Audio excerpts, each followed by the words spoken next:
Welcome to episode number 98 of the Beyond Social Media Show, the podcast for marketing, advertising, public relations, and communications professionals. I am David Erickson, your co-host. I'm with BL Ochman, my co-host, and your co-host as well. We got a lot of stories today. In the worst of the week, we have G Plus collections, Jay-Z's staff, AP's tweets, the Lost Explorers, and the perils of the filter bubble. And in the best, we have Flipboard's recommendation filter. We've got Facebook gets animated, wearables for good Google Teams with a GoPro, Ask Obama Anything, touching Thai commercial. In shiny new stuff, we have streaming music, pizza box movies, and I scrolled too far.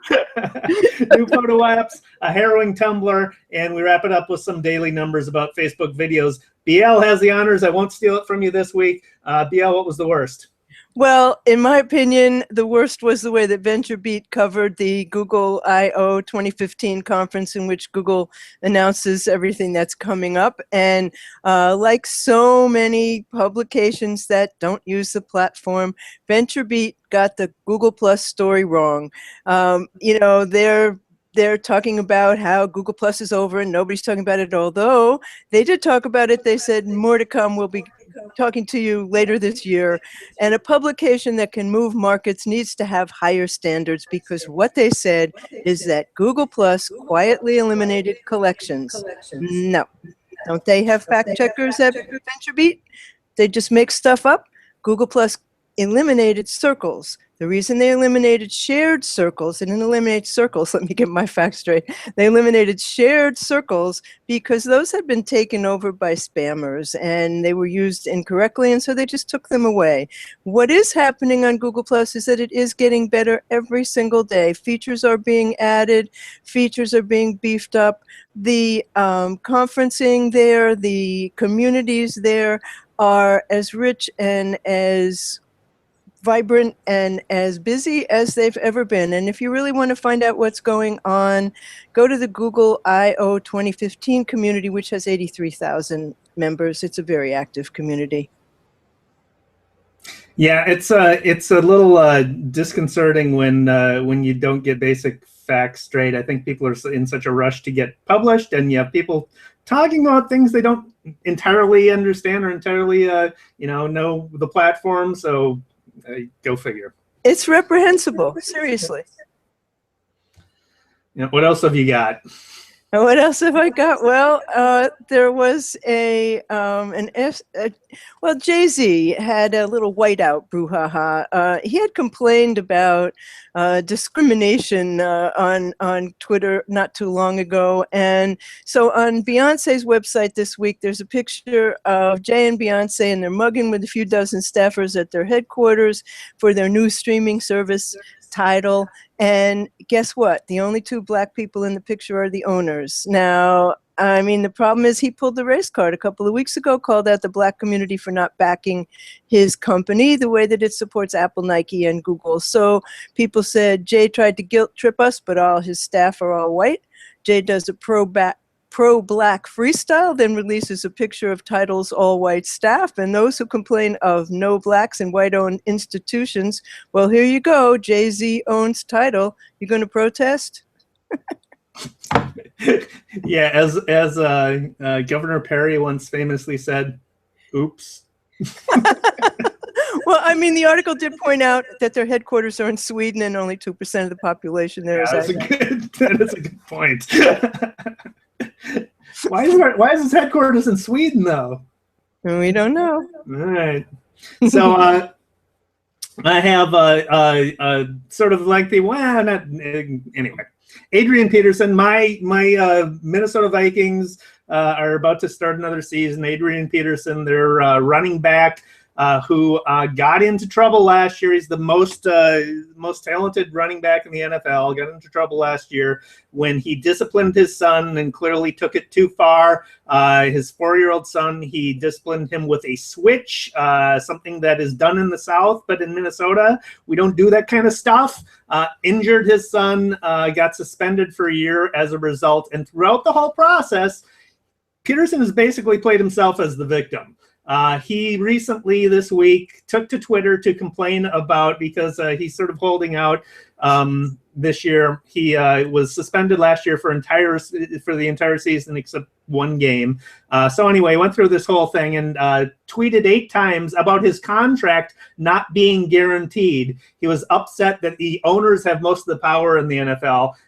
He might have a point, but he's the wrong person to be making it. He'll make $12.75 million this season. He's under contract for 2 more seasons. He's obviously complaining because he wants to rearrange his contract. He wants more guaranteed money, but he's clearly not the person to be doing this. He agreed to the contract. He signed it.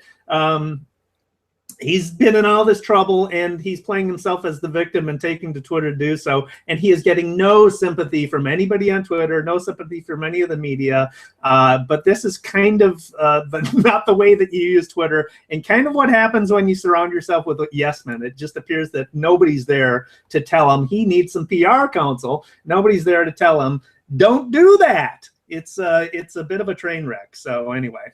More than a little bit of a train wreck, frankly. Yeah. Okay, well, all I can say is that one of my complaints today is that Comment Tracker is not working. Of course. No, I don't. This is really making me crazy. Okay, so I think that takes us on to good news, which we have. No. Let me. I got another one. Okay. Fox News is has. I mean, I don't want to dump on conservatives all the time. We tend to have a lot of negative news about conservatives, but in this case, it's interesting because so Fox News has over the years, there's been study after study that their viewers are the least informed about what's going on in the world. Turns out there's a reason. This is by a story by Ross Story by David Edwards as the reporter. And so Rupert Murdoch, the guy who started Fox News, he's a pure capitalist, and he's very smart. He found an unserved market. Liberal, there's sort of a liberal bias towards news prior to Fox News, and I'll agree with that. He found that conservatives had nowhere to go for their news, so he served the market. He gave them exactly what they wanted. But because many Republicans didn't have a place to find their point of view, they sort of drunk deep of the Fox News Kool-Aid and the conservative media news. And this comes from economist Bruce Bartlett, who's a former advisor to Ronald Reagan and George H.W. Bush, who wrote a paper called How Fox News Changed the American Media and Political Dynamics. And his argument is just that conservatives just drunk deep of the conservative media because they never had anything before, and they basically created a bubble for themselves. This is the famous filter bubble. Many Republicans were shocked that Obama beat Mitt Romney because all they read was conservative media was saying that Romney was comfortably ahead and he would win. And it is indicative of a larger problem with internet media, because we have the ability to filter our content and listen to only those that we agree with. We're shocked when something happens that contradicts what we were previously led to believe based on the filters that we put in place. So it's an interesting case of despite having the world's knowledge at your fingertips, we can just listen to what we believe in. Well, that's a really unfortunate development, honestly, because if you only talk to people who agree with you, your view of the world gets narrower and narrower. And distorted. You need to build in contrary points of view into your media habits simply to challenge your own beliefs so that you... Absolutely. It's sad when that doesn't happen. So, best news? Best news, yeah. So along those lines, this is really quick. I was flipping through my Flipboard app last week and came across a screen where the recommendation app for Flipboard was showing me things that I might want to consider. It said topics related to media bias, and on the screen was full of names of conservative commentators: Andrew Breitbart, Laura Ingraham, Ann Coulter, Charles Krautheimer, Herman Cain, Rush Limbaugh, Karl Rove, Tea Party. Obviously I'm not a conservative, but it was interesting. Somebody from Flipboard, I posted a screenshot on my Twitter feed, and somebody from Flipboard, John Vertes, pointed out that that's the algorithm. That's not editorial choices that Flipboard is making. That's our algorithm making recommendations for me. But it goes to sort of bolster my point that a lot of people are choosing a lot of these conservative commentators who are also believe in the media's bias. So it was an interesting example of an algorithm. Kudos to Flipboard for that one. Yeah. So on to good news. I'm hearing an echo. This is not a good thing. The New York Times, Steve Lohr had an article on Wearables for Good, which is a phenomenal project that is aiming to bring wearables to the poor with low-cost devices. And it's starting out, it's sponsored by UNICEF, and it's participation by Google and a whole bunch of companies that want to help. The project starts with a contest on the Wearables for Good website that goes on until August 4th. 2 winners are going to be selected. Each one will receive $15,000 and assistance from ARM, Frog, and other of the sponsors of the contest, translating their ideas. And the online application has to be cost-effective, rugged and durable, low power, and scalable. And, the thing is that the leading cause of death of children in poor countries is pneumonia. So a wearable sensor that measures their breaths per minute by the rise and fall of the chest could provide an alert that a child has early stage pneumonia, which would mean that faster breathing is a danger signal. Something like that could save lives. So if somebody can come up with a wearable sensor with the help of UNICEF Innovations and all of these companies that are involved, this will be a remarkable change for people in those countries. I think this is such a laudable contest and effort, and I can't wait to see what comes out of it, because I'm sure it will be something wonderful. I love these types of competitions. They're great sparkers of innovation, and you make the project fascinating enough for those who want to join it. Make the end goal valuable enough and satisfying enough, and it's amazing the innovations you're going to come up with. I'd like to see sort of these competitions coupled with an open source component where people can contribute to the end product. That's a really good point. Yeah. I would like to see that as well. So in terms also of bringing ideas to the masses, Google announced this week at the Google I/O conference that they're teaming up with GoPro to bring virtual reality video to YouTube. And they've created this thing, it's called the Jump Rig, and it consists of 16 GoPro cameras in this thing that looks like a chandelier, and it's optimized to work with Jump, and it starts with cardboard version 2, which is $23.95, and you can pre-order it from Knox Labs, and then you add the 16 GoPros.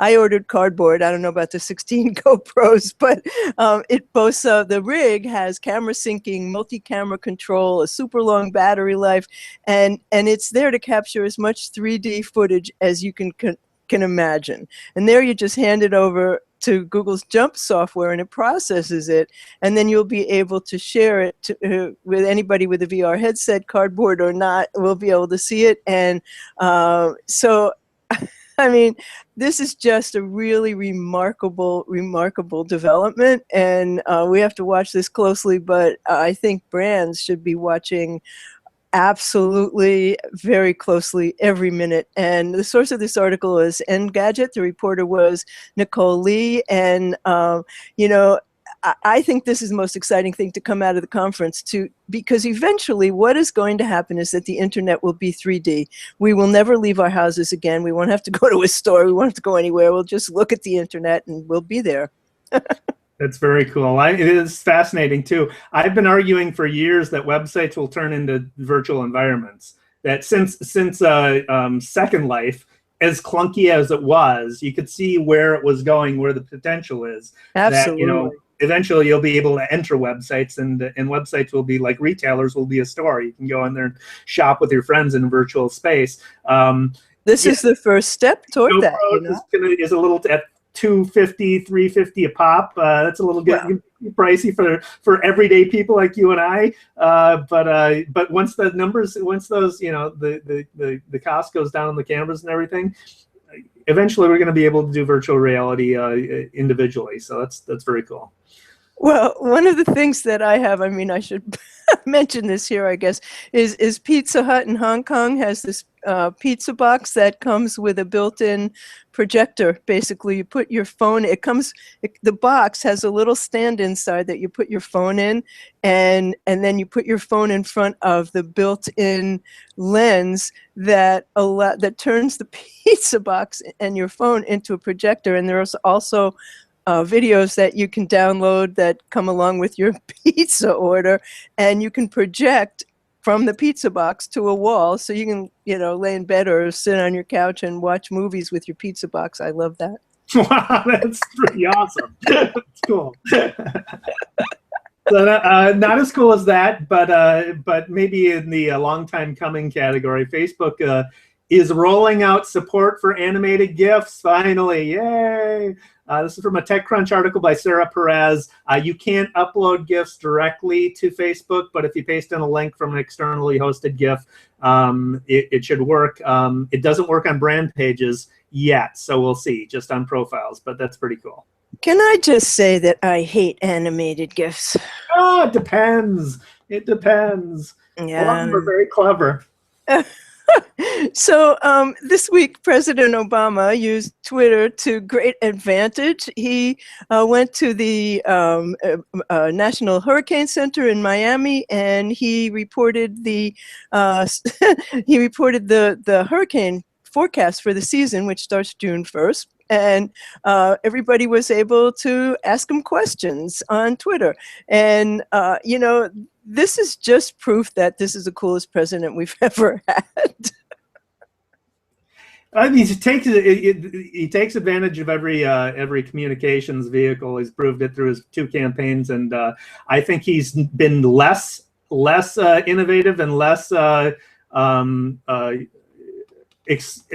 adventurous and creative in his use of media while governing than he has while campaigning, but still, pretty cool. Well, he's been less creative in just about everything while governing, hasn't he, though?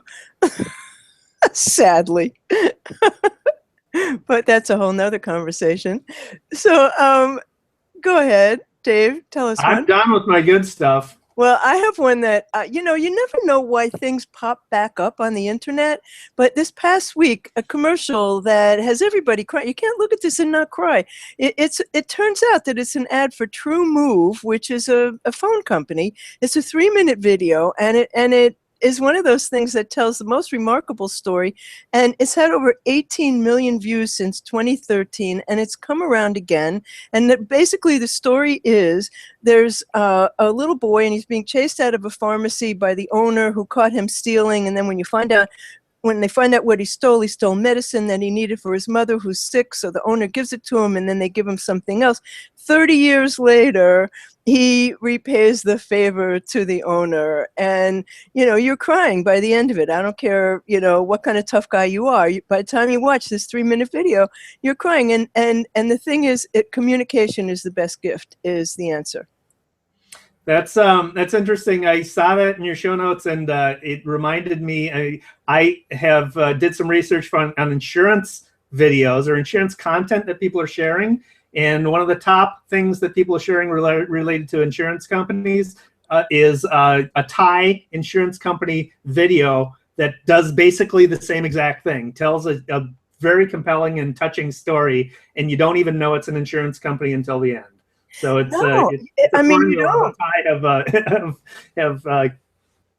It doesn't even say in this one. It doesn't even really say "brought to you by." It just has them at the end, and in the copy, it says that it's created by them. And I don't. The thing that's curious to me is what made it come back around again this week.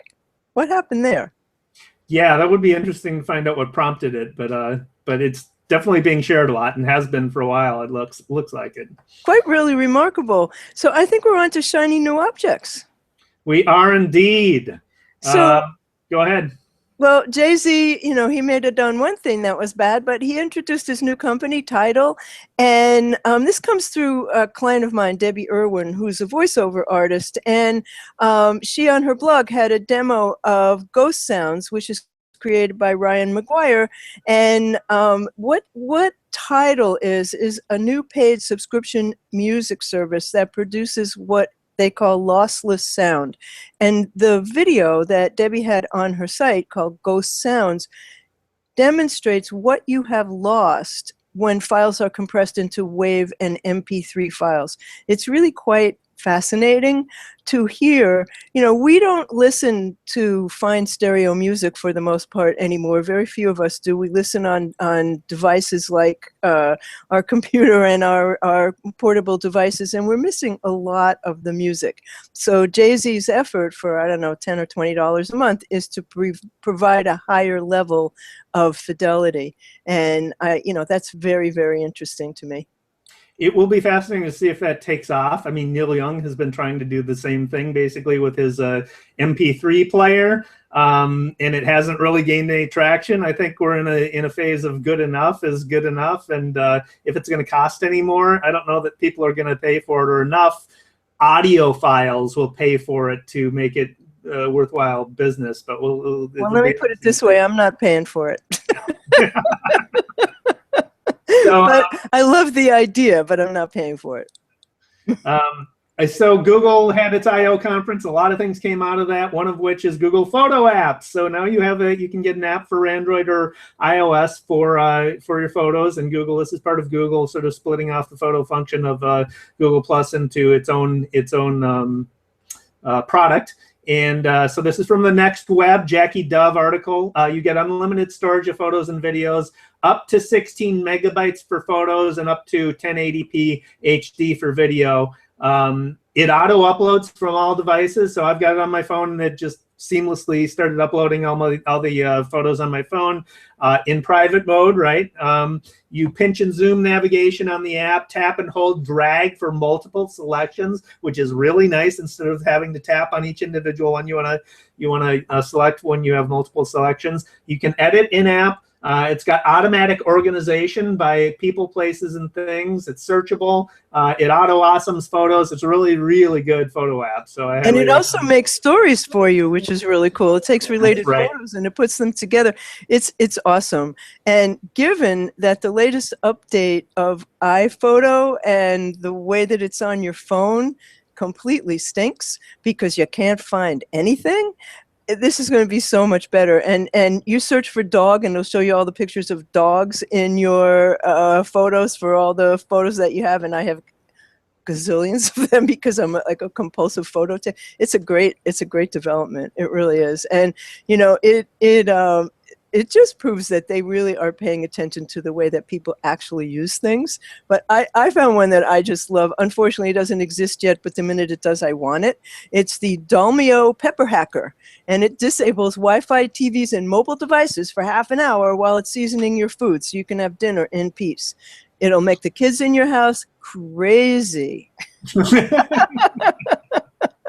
But that's okay with me.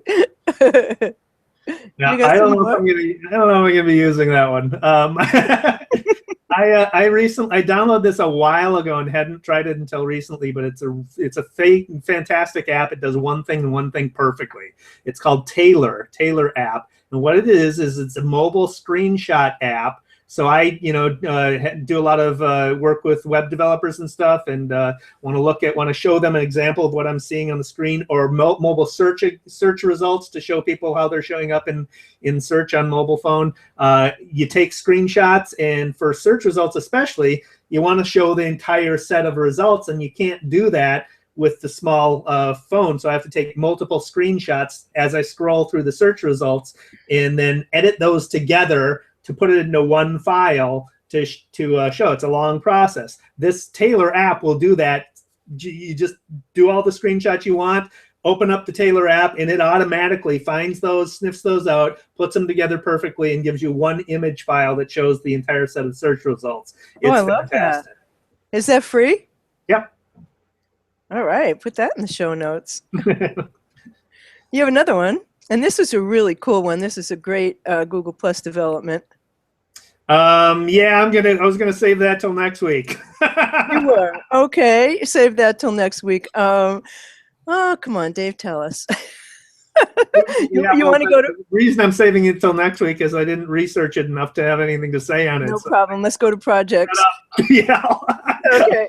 So this week, me and Benny Bick's Ochman Labradoodle puppy dog were featured in an Associated Press article by Sue Manning about traveling with your dog. And we have been in hundreds of newspapers all over the country and probably all over the world. And basically, she was asking what experiences we've had traveling, because I take my dog when I go anywhere, and many times places say they're pet friendly, and then you get there and you find out it's $25 a day for the pet, or that you can't have a really nice room because the nice rooms are for the people who don't have pets. So, I said in the story, like, if you're pet friendly, be pet friendly. But, then again, I'm not an innkeeper. But anyway, that story's made its way around the world, and that's pretty cool. That's so cool. EP. Way to go. I did not have nearly the exposure you did, but a friend of mine, Eric Hansen, has an excellent blog called Communications Conversations. He has an excellent newsletter called Talking Points, and he's got an excellent podcast called Talking Points as well. And he recently, he often does this on Facebook. He'll ask a question of his audience. He's got a really engaged audience. They respond. He asked recently, are social media certifications worth the investment? And I responded, I thought it depends on who's doing the certification. HubSpot, for instance, has certifications. They do a superb job. But he laid out in a blog post that included my comments a great breakdown of that question, and when it makes sense and when it doesn't make sense to go through social media certifications. One of the important points is social media changes so frequently that you have to really consider whether paying for a certification is going to be worthwhile in the long run. Because I would not pay for certification, frankly. You have the Mary Meeker report, and she is the greatest analyst since sliced bread. Tell us what she said in her latest. Well, Mary Meeker, obviously every year she comes out with her Internet Trends report, and it's a mammoth. If it was print, it'd sound like that as you dropped it on the desk. It's 196 slides. Mary Meeker, of course, with Kleiner Perkins Caulfield Byers. And she puts together the latest internet trends, and it's great. A bunch of stats. I'm picking out just a set of stats from those 196 slides. Having to do with Facebook videos, this is for the daily numbers. Facebook video views are at 48 billion per day. 48 billion Facebook video views per day. Now, the way that Facebook counts a view is like 3 seconds, I think, if it scrolls by. So that number is, take it for what that's worth. But 53% of the views are generated from shares on Facebook. 75% of the videos are watched on mobile. So there's a lot of, since Facebook has been pushing videos, people are sharing a lot. I know I share a lot of videos on Facebook, and 75%, a lot of people are on mobile on Facebook. So 75% are watching on mobile. Pretty interesting stuff. But check out that when you have a half a day, check out Mary Meeker's Internet Trends. She's fantastic. She's absolutely fantastic. And I also came across this week a presentation that Howard Rheingold made in 2006, pre-social media, and he was talking about what was going to happen in participation media, and he, as usually, nailed it all. So I will have a link to that on my blog. Actually, I really want to talk about that. That brings us to the end of the show, and if you'd like to take us out, Dave, that would be great. Thanks for watching episode number 98 of the Beyond Social Media Show. We will, as usual, have links to everything that we talked about on the blog at beyondsocialmediashow.com/98. Let us know what you think by leaving us a review on beyondsocialmediashow.com/love. I am David Erickson. You can find me at D.Erickson on Twitter. My blog is e-strategyblog.com, and I also blog at my agency's blog at Creative PR. twitter.com/blog. BL you can find at What's Next on Twitter. Her blog is what'snextblog.com. You can find her on maximum-plus.com, where you can hire her for all things Google Plus, all things video, online video, conferencing, hosting, Google Hangouts on air, whole ton of stuff. She has her pawfun.com website. You should definitely check that out if you're into paws. And you can find the show at beyondsocialmediashow.com. We're on Twitter at BS Media Show. Subscribe to us at beyondsocialmediashow.com/newsletter for exclusive content. Don't miss an episode. And thanks for watching. Till next week. We'll be back next week, same time, same station. Thanks for joining us.